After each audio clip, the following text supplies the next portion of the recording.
Shalom, my name is Yoshua Yaakov Ben Avraham, and I'm making this video from Jerusalem. The name of the video, I haven't even decided what the name of the video is, but I can tell you what it's about.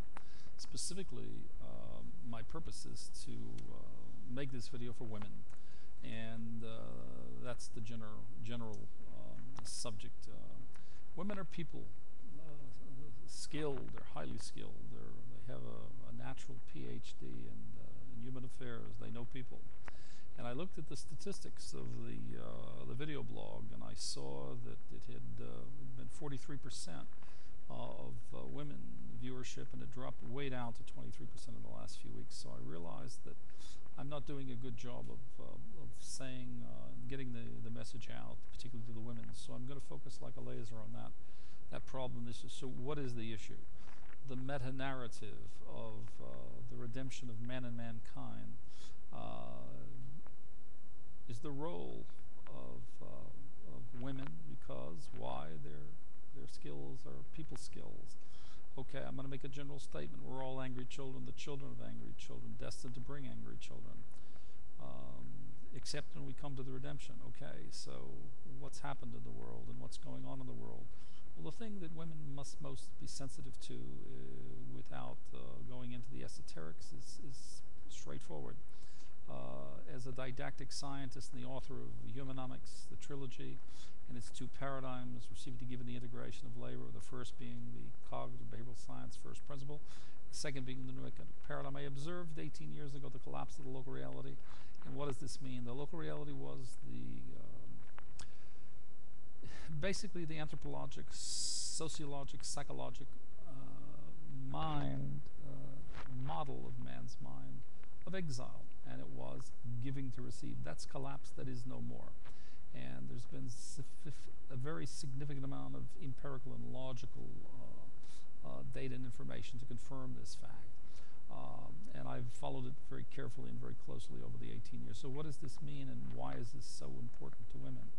Well, significantly, the perspective of women is the vital and important role. As you hear the clicking in the back there, that's the air conditioner dripping into its trough. Okay. Basically, they have the most important role, I think, in all humankind, which is the continuity of the generations. And so the most important thing they have to do is have great people skills in choosing a mate, number one, and number two, that's if they're not religious. In various cultures, it's religiously directed, or by family, etc. But choosing a mate, Aleph and Bet, the concerns and consideration of the development, education, acculturation of the children. So these particular people skills have need to know what's going on in the world. And what's going on in the world is the collapse of the local reality has brought the end of man and mankind's exile, which is the religious perspective. And for the secular, it is the end of the modern era, as we now ascend to inhabit the quantum reality, which is post-modernity. And its new cognitive behavioral science first principle is receive to give. Well, that's the central organizing principle of Humanomics. Now, women they have need to know these things, and it is very important in choosing a mate, in looking out there, that your prospective spouse or your husband, if you're already married, that they have knowledge of this event, because this is the watershed event of human history for the past centuries. And the significance is this: it will affect on four levels. It will affect on the psychosocial, the behavioral, the cognitive, the psycholinguistic level, and this means to every individual, the psycholinguistic, the cognitive, behavioral, and the psychosocial level, and this further means to individuals, families, communities, and nations.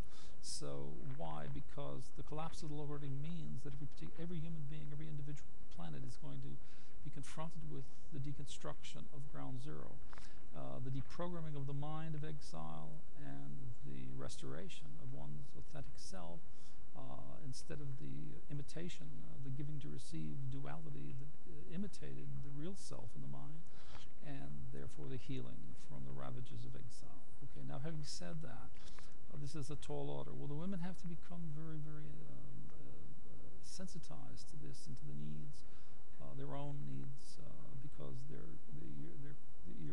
connection to God, to the creator of the cosmos, and it facilitates your connection with yourself. And that's what replaces giving to receive. Giving to receive was the old paradigm of man and mankind's exile. It's collapsed. I give, I get. Give, it's finished. It replaces it receiving to give, receiving the authentic you. To give the authentic you. And who do you receive it from? You receive it from God. Or if you're secular, you can say you receive it from consciousness and cognitive faculty. Okay, so be it. But receiving the authentic you, to give the authentic you to who? The authentic you. To your children, to your family, your community, and your nation and all mankind. Okay, so this is very important.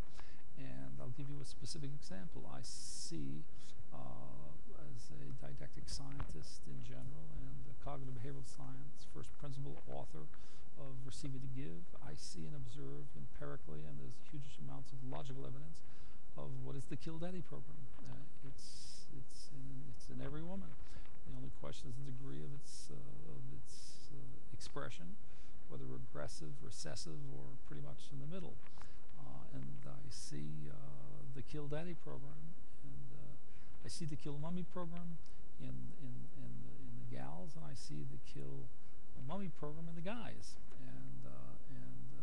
And most people they see, like, for example, I'll give one example: the Inst whistle murder of the Brit who came to Hopkinton, Massachusetts, and murdered his little girl and his wife. And so when I analyzed this and made a video, whoa, everybody was in an uproar. But world-class science has a long history of the moment it opens its mouth and articulates the reality of what is in the proofs from the observations, from the application of logic. It's been many times in history not well received, shall we say. And so the women have to be aware and very sensitive to these conditions and to their needs in relation to their spouse, their family, their community, their nation. And the most important thing is the narrative of man and mankind's redemption is the women leading with their people skills. And the example, another example that I want to give is, here was Michelle Obama on The View with 4 or 5 other women, and when asked, well, how did you feel about your husband running? So she said, oh, here was this nice guy, pathetic. And everybody said, no, you meant empathetic. And everybody laughed. Well, this was the Kill Daddy program. It came out of the closet. And it's going to come out of the closet, I'm sure, at some time, in some way, in respect of Barack with the Kill Mummy program. But having said that, the good news is this: the collapse of the local reality means the end of man and mankind's exile, and when you have in physics the collapse of the local reality, you are then supposed to be able to ascend and inhabit the quantum reality. There's just one problem: man and mankind's denial prevents the ascent to inhabit the quantum reality. Therefore, what? We have to end the denial and get on with deconstructing ground zero, because ground zero now applies on the psychosocial, the behavioral, the cognitive, and psychological, which means in relation to individuals, families, communities, and nations. Okay, and I can give you examples on all 4 levels. This is what the women have to be aware of, and get a PhD in people skills in relation to the reality that we're now faced with as we move from the behavioral mammal to the cognitive being, to inhabit the quantum reality that is receiving to give, which is the redemption, or, if you please, in secular terms, post-modernity. Thank you for listening. I'm Yeshua Yaakov from Jerusalem, and I wish you blessings in Kabbalah B'Shulat, which means receiving to give.